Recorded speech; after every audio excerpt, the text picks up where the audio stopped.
Selamat datang di podcast Hubungan Internasional. Podcast ini dikelola oleh Departemen Ilmu Hubungan Internasional Universitas Gadjah Mada. Kali ini kita bersama Profesor Dr. Mokhtar Masud akan melanjutkan pembicaraan dari sesi yang pertama kemarin, bahwa ilmu hubungan internasional bisa dilihat dari tiga perspektif. Hubungan internasional sebagai art, hubungan internasional sebagai statecraft, dan hubungan internasional sebagai disiplin. Kali ini kita akan membicarakan apa konteks historis, konteks yang spesifik yang mempengaruhi perkembangan ilmu hubungan internasional di Indonesia. Bagaimana produksi pengetahuan hubungan internasional tentang Indonesia itu dibentuk dalam konteks yang sangat spesifik itu. Apa problem-problem yang mendasari dan bagaimana karakter hubungan internasional yang lahir dari konteks yang sangat spesifik itu.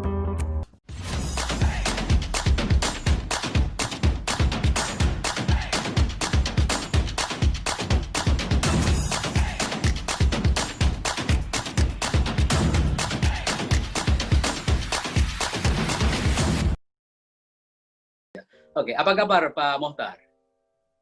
Alhamdulillah, baik ya. Terima kasih Bapak berkenan untuk hadir di podcast kali ini. Kita melanjutkan pembicaraan episode yang pertama. Di episode pertama kita membincangkan tentang tiga cara pandang untuk melihat perkembangan hubungan internasional di Indonesia. HI sebagai art, HI sebagai statecraft, dan HI sebagai disiplin atau sebagai sebuah sains. Nah, kali ini kita akan membaca perkembangan ini secara lebih spesifik dalam konteks Indonesia. Menurut Bapak, apa historical turning point yang sangat penting yang mempengaruhi perkembangan hubungan internasional dalam tiga lensa tersebut? Terima kasih, Aim, kesempatan untuk melanjutkan perbincangan ini ya. Hari ini saya ingin menaruh perkembangan studi mengenai hubungan internasional dalam konteks sejarah Indonesia, atau dulu sebelumnya disebut sejarah Hindia Belanda atau sejarah Jawa gitu ya. Nah, untuk itu saya mau mulai, ini mungkin ahli sejarah tidak setuju ya, tapi saya ingin mulai dengan dua fenomena menurut saya yang bisa digambarkan dengan analogi. Ada dua Big Bang di Indonesia ini. Big Bang pertama itu terjadi sesudah perang Diponegoro, perang Jawa waktu itu disebut. Sesudah perang Diponegoro, investor dari negeri Belanda, dari Eropa yang sudah siap-siap masuk itu, lalu berombongan masuk.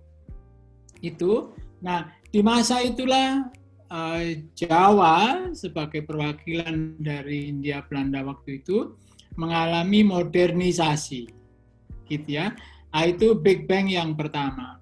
Big Bang yang kedua adalah yang datang dalam bentuk kemerdekaan politik legal formal ya. Saya tegaskan itu kualifikasi itu legal formal itu karena itu revolusi yang disebut revolusi itu ternyata tidak mengubah tatanan sosial terlalu serius ya. Yang diubah cuman ya yang memerintah dan cara memerintahnya dan begitu ya. Tapi urusan lain, urusan dimensi bidang-bidang lain tidak banyak berubah. Tidak ada revolusi sosial yang mengubah ladang bagi perpolitikan itu. Jadi saya ingin memakai itu pengetahuan mengenai Indonesia, mengenai Jawa, mengenai Hindia Belanda waktu itu, reaksi terhadap Big Bang pertama itu. Nah, jadi orang, ya, saudara bisa masuk ke literatur mengenai itu. Saya tidak ahli mengenai sejarah di zaman itu, tapi yang menonjol misalnya yang di literatur kita temui adalah misalnya tulisan John Furnivall, itu orang Inggris, pejabat Inggris yang ditugaskan di Asia Tenggara, lalu menulis mengenai Jawa. Dan itu adalah gambaran mengenai sesudah Jawa terlanda oleh modernisasi itu, maka muncul yang dia sebut sebagai plural society, gitu. Dia menggambarkan seperti orang menggambarkan di Karibia, seperti orang menggambarkan dunia kolonial di Amerika Tengah itu ya, gitu.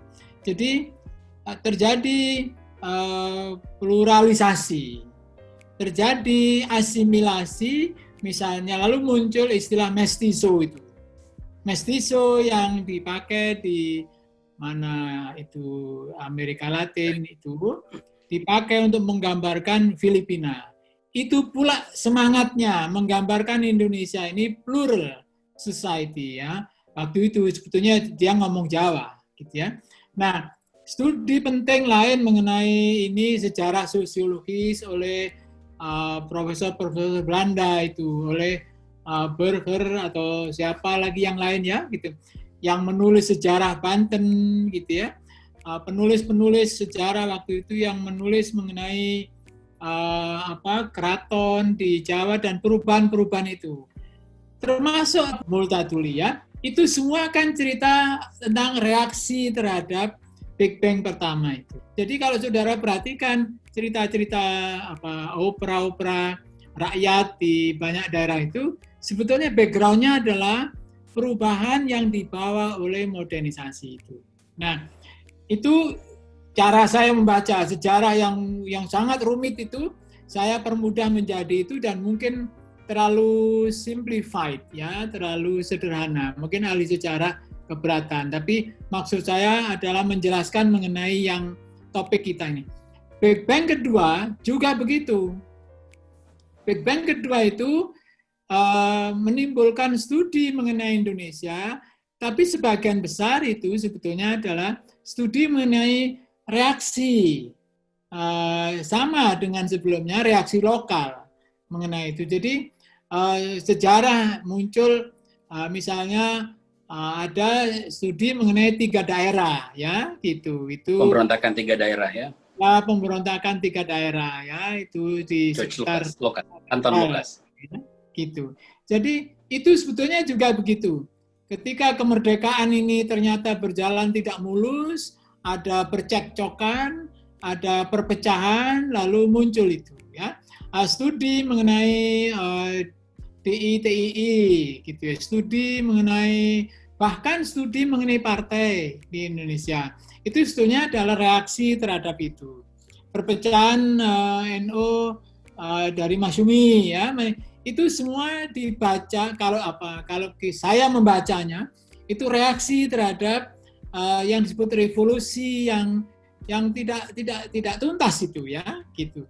Lalu banyak studi mengenai itu. Nah, dalam kaitan itu, lalu apa hubungannya ini dengan studi HI gitu ya?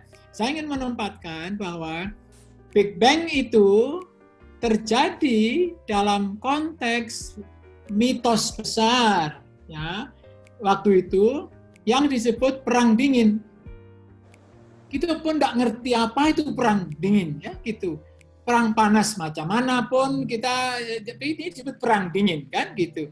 Jadi sebetulnya konteks itu ada di mana? Ada di background dari semua kejadian ini ya gitu. Persoalan pemberontakan di daerah misalnya itu bagian dari ini semua karena salah satu tradisi ya dalam kutip ya, tradisi di dalam perang dingin itu adalah Amerika dan Soviet tidak berperang tapi menyuruh orang lain ya, membayar orang lain supaya saling berperang gitu kan, atas nama atau untuk keperluan masing-masing. Dan kita melihat itu dalam hal studi HI yang paling penting adalah atau studi mengenai Indonesia, mengenai hubungan antar negara. Mulainya saya kira juga terkait dengan ini. Jadi di Amerika ada banyak orang yang concern mengenai Amerika ini sudah secara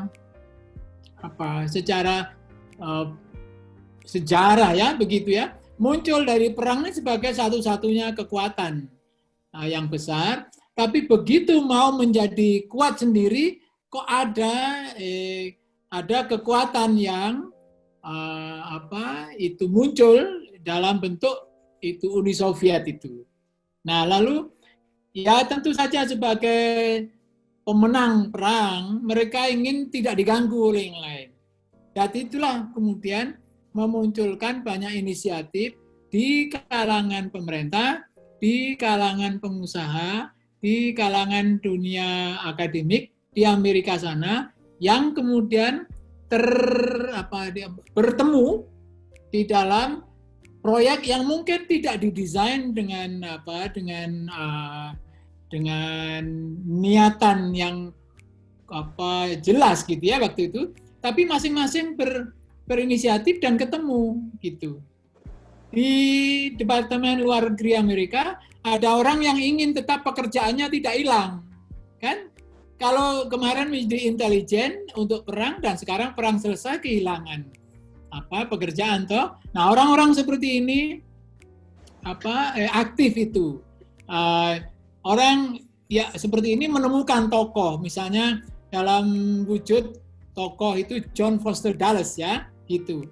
Lalu ada yang membayangkan bahwa kita punya ilmu untuk mengubah masyarakat.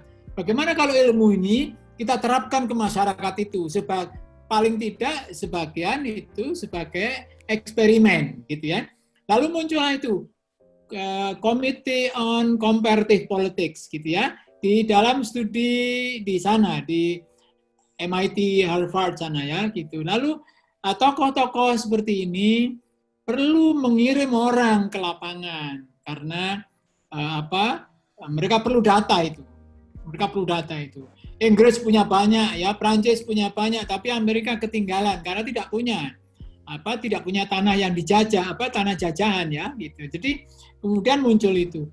Tentu saja yang pertama-tama menyambut itu adalah antropologi, karena ya sudah begitulah biasanya yang belajar masyarakat baru itu ya antropologi gitu. Jadi ke Indonesia datang tim gitu. Yang sebetulnya orang itu mulainya bukan antropologi, dia belajar yang lain ya gitu. Tapi ini ada proyek ini. Nah, itu yang dimunculkan di MIT, di Harvard sana, tim itu ya kalau sekarang kita punya pengetahuan mengenai pertanian di Jawa melalui antropologi karya Clifford Geertz itu involusi itu ya, agricultural involution itu ya karena ini gitu. Kalau di Bali ada kita punya pengetahuan mengenai bagaimana orang mengatur hubungan sosial sana, itu juga karena proyek ini gitu ya. Jadi saya ingin mengatakan, dan ini waktu itu UGM saya kira salah satu tempat mereka tinggal di sini, gitulah gampangnya ya, gitu. Jadi proyek Mojokuto itu yang dilihat riset lapangannya di Pare sana, itu di Jogja ini beroperasinya, gitu ya.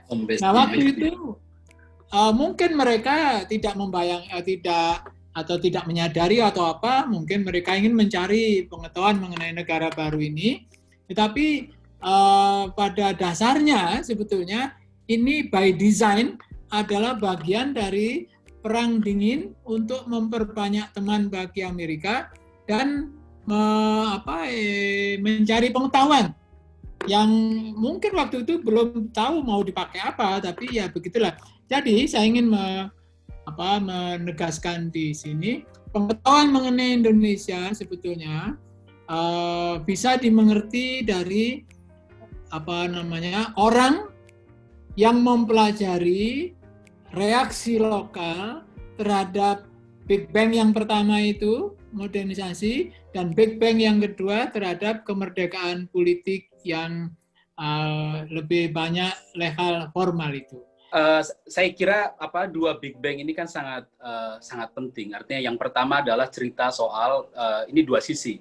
Pertama adalah cerita soal bagaimana ekonomi Indonesia atau ekonomi Nusantara, karena pada saat itu belum merdeka, terintegrasi dalam ekonomi global melalui datangnya capital dari berbagai negara yang membuat transformasi sosial ekonomi yang cukup masif.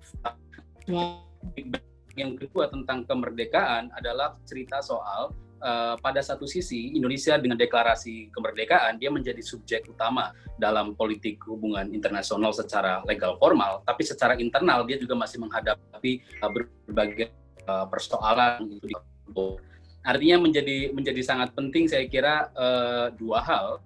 Tadi Pak Mohtar sudah memberi intro tentang bagaimana pengetahuan yang lahir dalam konteks Perang Dingin itu diwujudkan dalam bentuk-bentuk pengetahuan yang konteksnya lebih area studies ya, artinya mempelajari perkembangan wilayah tertentu seakan-akan wilayah tertentu punya keunikan yang spesifik dan mungkin bisa dibandingkan yang lain. Tapi logik yang dibangun dalam comparative study kan sebenarnya logiknya adalah logik modernisasi. Artinya meskipun seakan-akan dia netral kajian tentang wilayah, tapi di bawah itu logik utama yang dibangun dalam pengetahuan area studies adalah bagaimana transformasi menuju modernisasi itu dibangun.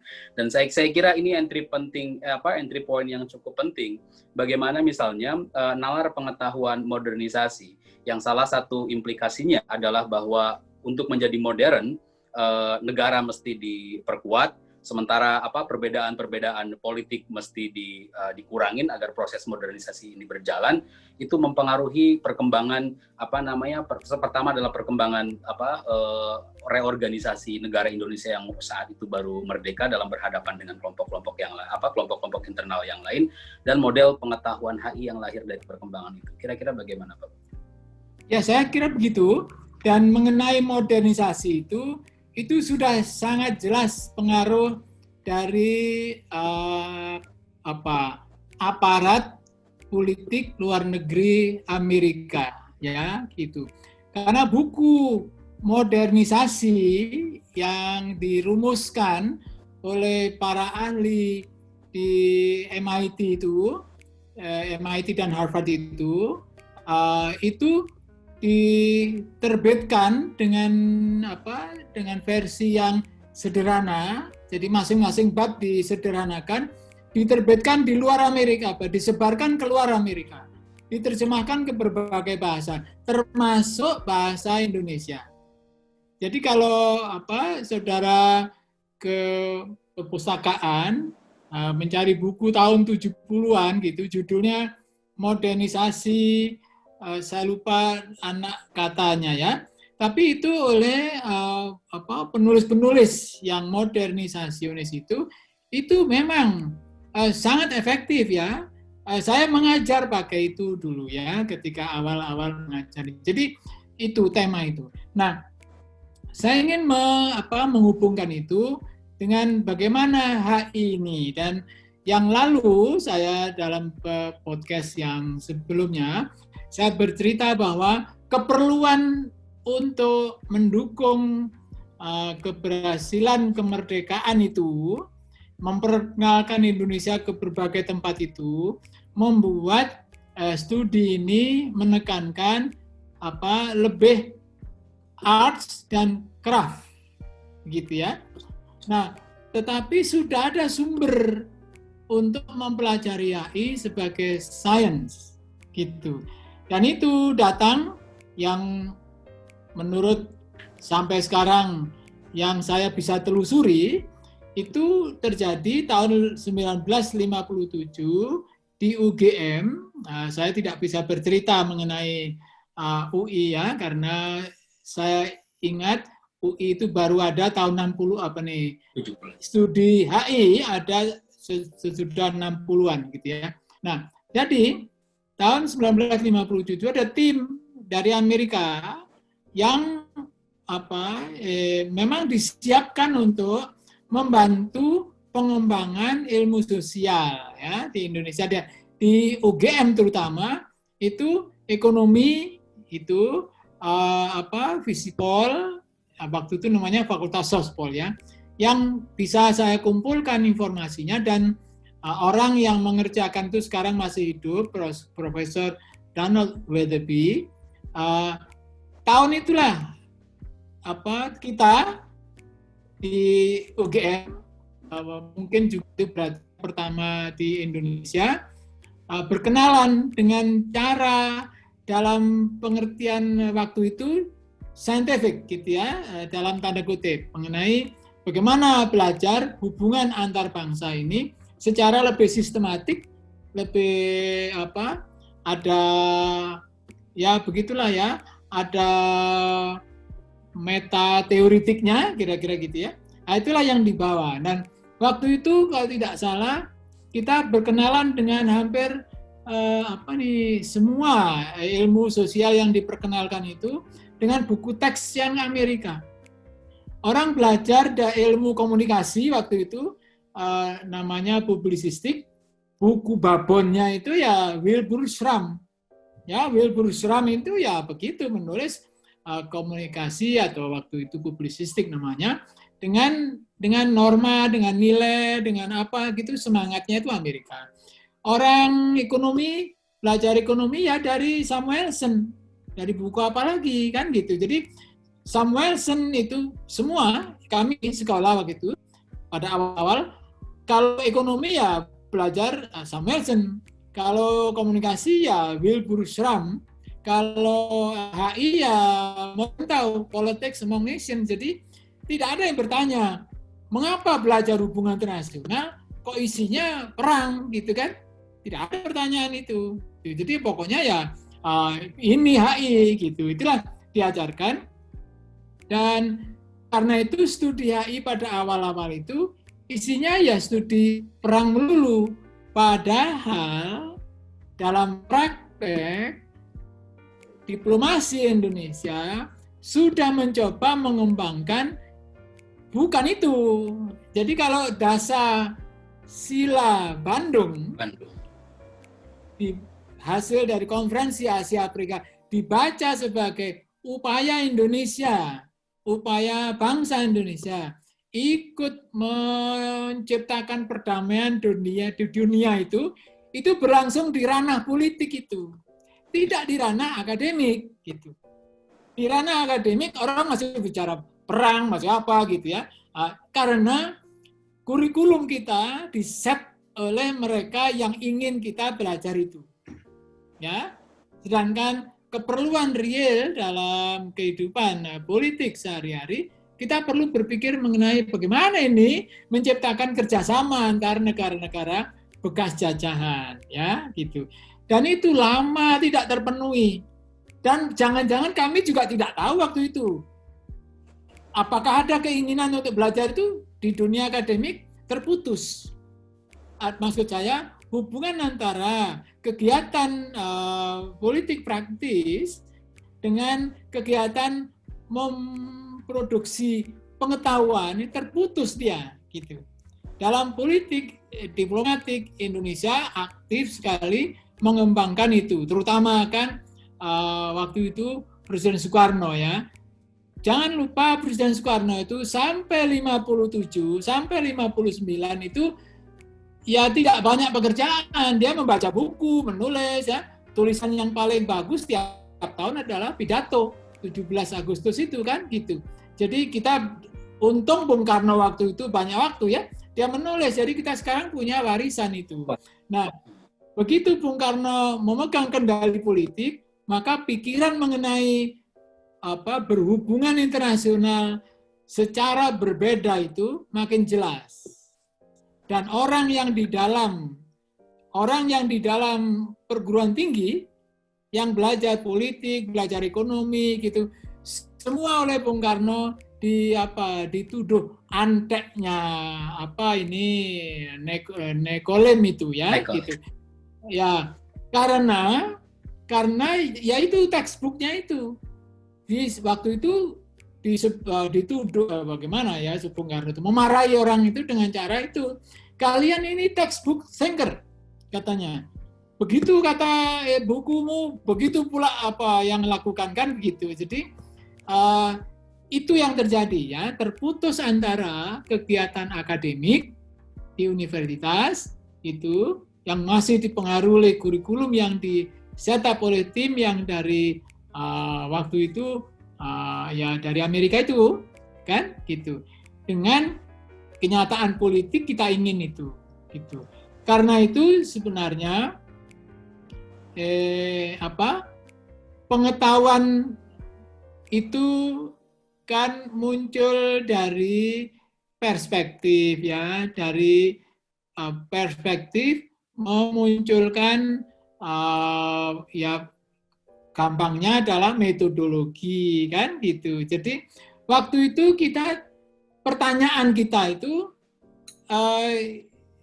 tidak terarah ke yang seperti diinginkan oleh tadi itu politik hubungan antar negara-negara bekas jajahan ya gitu. Nah, itu baru datang, kesempatan itu baru datang ketika orang Amerika Latin melihat dirinya, pengalamannya secara berbeda gitu.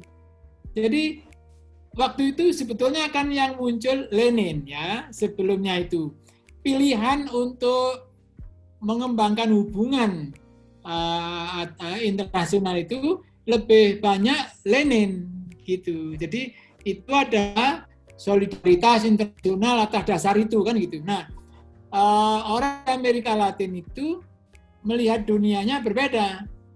Jadi dia melihat dunianya adalah dengan kacamata yang dia punya pengalaman yang bagus. Pengalaman yang bagus itu adalah tahun 1930-an ketika Eropa perang besar gitu ya. Mereka tidak memperhatikan tanah jajahan gitu. Terputuslah hubungan dengan tanah jajahan itu, padahal sudah terlanjur investasi industrialisasi dilakukan. Jadi negara-negara seperti Brasil itu menjadi maju ketika orang Eropa tidak campur tangan. Jadi muncullah kemudian pengalaman industrialisasi yang dilakukan sendiri tanpa campur tangan Eropa dan maju. Itulah yang dipakai untuk berteori bahwa ketika hubungan antara yang maju dan yang kurang maju ini akrab, yang kurang maju makin merosot, ya gitu. Tapi ketika hubungan yang maju dan kurang maju ini terputus, yang kurang maju menjadi meningkat pesat. Itulah dasar-dasar yang kemudian muncul sebagai teori dependensia. Saya kira ini menarik, dan legasi dari perkembangan ini kan kita rasakan sampai hari ini. Artinya ada gap, ada kesenjangan yang luar biasa menurut saya antara reformulasi atau reorientasi politik luar negeri, foreign policy sebagai politik, dengan HI sebagai sebuah disiplin yang kita rasakan hari ini. Artinya kalau kita melihat yang Bapak sampaikan tadi, perkembangan HI sebagai sains yang modelnya seperti itu, kita mengalami mungkin kalau boleh disebut ini adalah salah satu turning point ya, yang membuat ideologi pengetahuan tertentu yang menjadikan HI pada dasarnya sebagai science for science yang tercerabut dari dinamika kebutuhan domestik, yang membuat misalnya perkembangan dalam disiplin ilmu HI tidak bisa memiliki kontribusi yang signifikan untuk membaca bagaimana reformulasi politik luar negeri yang mencerminkan dinamika domestik dan dinamika global in terms of ideologi pengetahuan. Bapak setuju dengan itu? Ya, saya setuju itu. Dan kita punya peluang untuk melihat kekurangan itu ketika kita belajar. Itulah pentingnya comparative politics ya. Saya mulai di HI ini, saya macam-macam yang itu ya. SK pertama saya mengajar mengenai teori normatif itu ya. Itu Plato, Aristoteles, semua itu ya gitu. Tetapi kemudian saya mengembangkan tadi itu studi tentang negara berkembang dan pintu masuknya comparative politics gitu. Nah, itu yang membuat kemudian kita jadi bisa dibantu oleh cara berpikir orang-orang di Amerika Latin itu, kita bisa melihat diri kita sendiri gitu.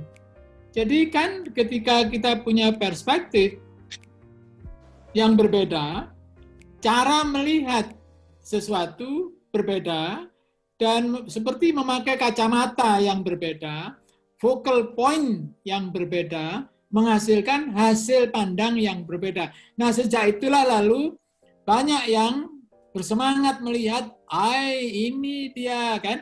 Nah, tahun 80-an pertengahan gitu, muncul studi-studi mengenai dependensia itu. Jadi, orang seperti Arief Budiman mengerjakan itu, orang seperti Adi Sasono dengan Itu Arief ya. Situlah Arief itu bankir yang gagal itu ya. Itu dulu bankir di mana? Di Sumatera Barat ya, Bukit Tinggi ya. Lalu menulis studi begitu. Tapi ya maksud saya adalah bukan tapi ya. Dan itu sesuatu yang kita perlukan itu juga tidak banyak tercermin di dalam skripsi gitu ya. Itu menjadi bacaan kaum aktivis. Kaum aktivis yang perlu konseptualisasi yang sistematik mengenai gerakan gitu. Jadi ketika muncul sarana baru memahami persoalan penting dalam hubungan internasional itu, lagi-lagi di dalam praktek, gampangnya kan skripsi ya gitu. Tidak banyak itu tercermin gitu ya. Saya pun menulis ya sedikit sini, sedikit sana gitu. Tapi itu menjadi bidang garap serius bagi para aktivis di civil society. Dan itu adalah pintu masuk civil society di Indonesia untuk dalam tanda kutip untuk ngerjain pemerintah gitu ya, itu karena kalau cara lain kan sangat kelihatan gampang di PKI-kan ya gitu. Jadi begitulah, saudara tahu bahwa civil society organization di Indonesia itu berkembang ya itu pertengahan 80-an ya. Bersamaan dengan itu maka juga tadi reorientasi studi hubungan internasional terjadi ya. Kurikulum mulai berubah gitu, tapi perhatian terhadap yang konvensional itu masih banyak yang menulis mengenai hubungan ini dan itu, perang ini dan perang itu gitu ya. Itu ditunggu banyak. Nah, ditunggu karya yang lebih banyak mengenai jalur baru ini gitu, belakangan baru muncul ya. Saya sendiri menulis disertasi karena ya begitulah ya, seringkali itu kalau kita pergi jauh itu dan mau menulis disertasi itu pikirannya mau memperbaiki yang di rumah kan. Karena itu orang Indonesia yang keluar negeri menulis mengenai bukan Indonesia itu cuma Arief Budiman. Iya, semua itu menulis Indonesia, termasuk saya ya gitu. Jadi Arief Budiman ke Harvard menulis mengenai Chile kan gitu dah. Nah, jadi coba perhatikan itu. Banyak begitu orang Indonesia ini pergi keluar negeri jauh-jauh menulisnya mengenai Indonesia kan gitu. Nah, orang India lain dia. Ya begitu maksud saya. Jadi, nah tapi itu saya kira datang dari kecenderungan untuk bahwa saya belajar politik ini bukan sekedar belajar, ingin berbuat sesuatu kan. Nah berbuat sesuatu kan di rumah. Nah karena itulah saya menulis mengenai sebagian dari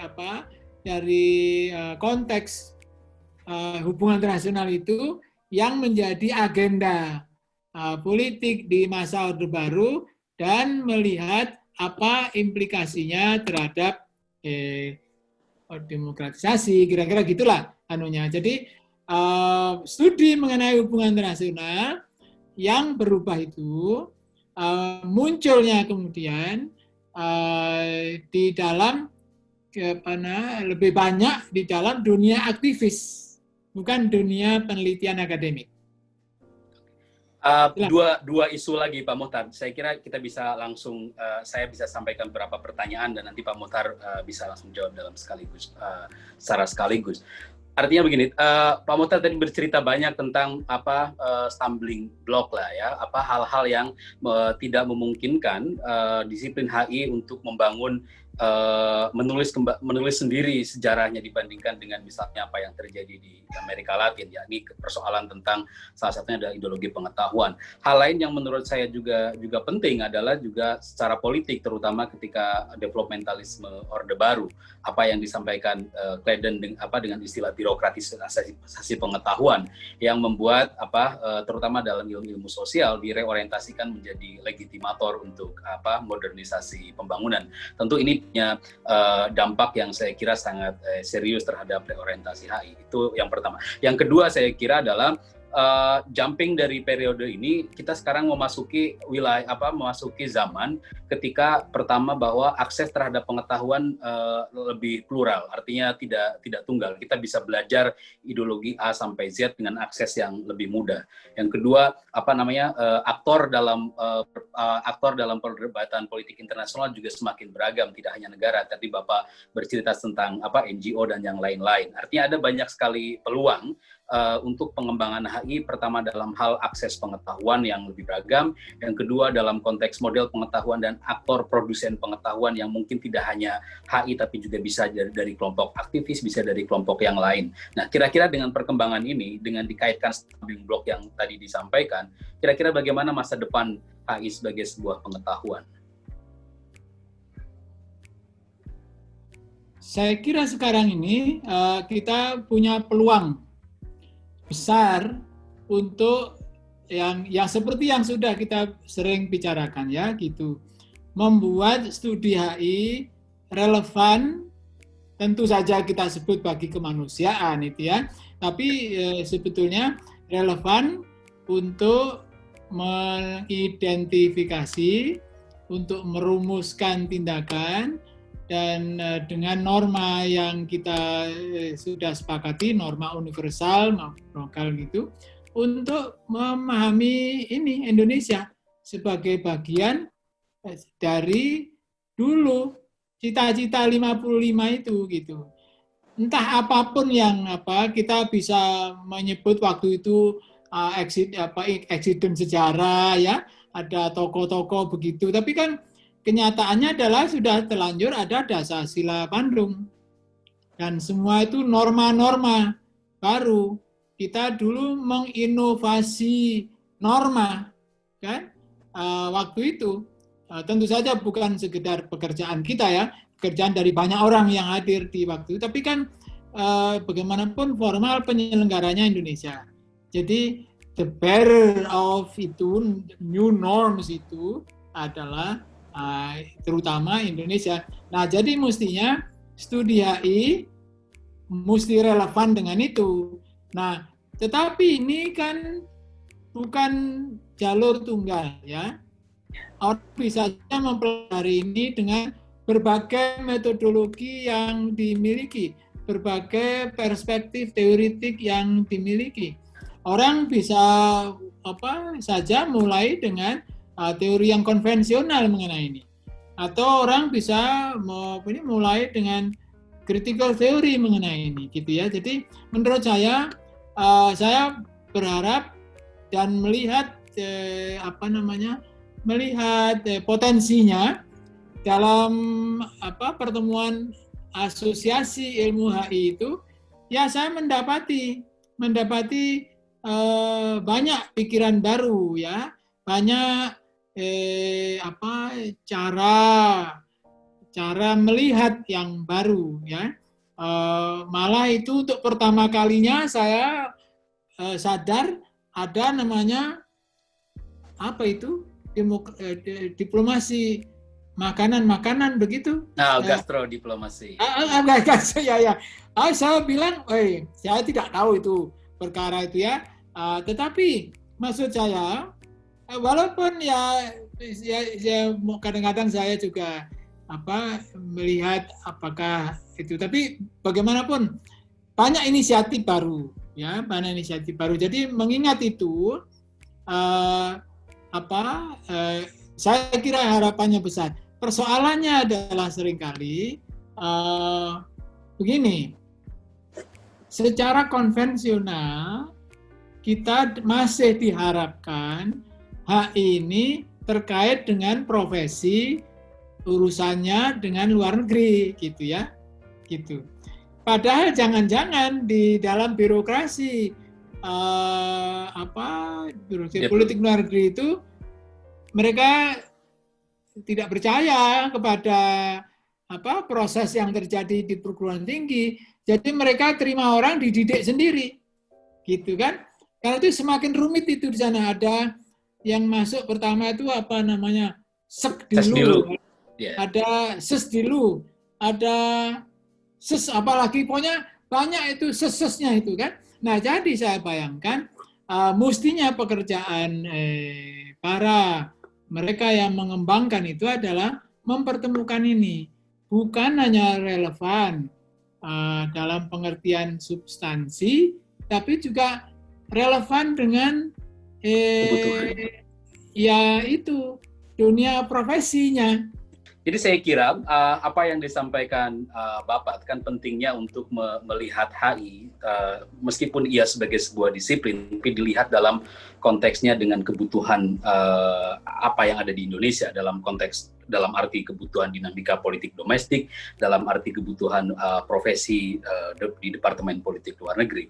Artinya ini membutuhkan suatu upaya bersama untuk meredefinisikan state of the art HI dalam konteks yang baru sekarang. Dan saya kira tadi disampaikan bahwa ada banyak sekali peluang yang memungkinkan upaya-upaya untuk membangun tradisi HI yang lebih grounded ya, lebih menapak pada kebutuhan dinamika politik domestik maupun kebutuhan profesi politik luar negeri itu semakin ada. Namun dalam beberapa waktu belakangan saya kira ini belum ada upaya untuk duduk bersama. Oke. Saya kira itu beberapa hal yang menurut saya sangat penting yang bisa disimpulkan dari apa yang disampaikan oleh Prof. Mohtar Masud atas refleksinya tentang perkembangan ilmu hubungan internasional di Indonesia dalam konteks sejarah, dalam lanskap sejarah yang cukup panjang. Nah, terakhir sekali Bapak, apakah Bapak ada closing statement tertentu atas diskusi kali ini? Silakan. Saya ingin kembali ke cita-cita lama ya. Saya lupa dulu siapa yang memulai.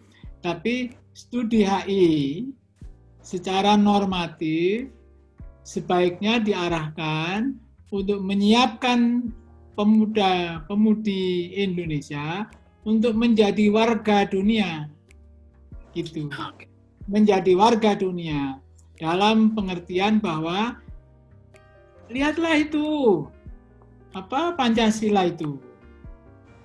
Yang kedua itu kan menempatkan Indonesia sebagai bagian dari komunitas dunia. Indonesia bukan makhluk yang unik, ya. Indonesia adalah bagian dari kemanusiaan yang lebih besar. Dan itu saya kira cita-cita normatif yang saya ingin ulang-ulang ya. Saya mengundang pemuda-pemudi Indonesia untuk belajar hubungan internasional dalam rangka itu menjadi dewasa bersama-sama dengan bangsa lain, gitu. Terima kasih. Oke. Terima kasih. Saya diingatkan kembali tentang pesan ini, dan saya kira juga pesan ini bukan hanya soal normatif juga. Mungkin lain kali kita bisa membicarakan tentang pentingnya perkembangan HI yang bukan hanya tercerabut dalam konteks seperti yang kita diskusikan tadi, tapi juga dalam konteks apa kaitannya dengan perubahan geopolitik. Mungkin di lain kesempatan kita bisa membicarakan hal ini. Oke, sekali lagi saya sampaikan terima kasih kepada Pak Mohtar atas kesediaannya untuk ikut serta dalam diskusi dalam podcast kali ini. Terima kasih. Sampai jumpa.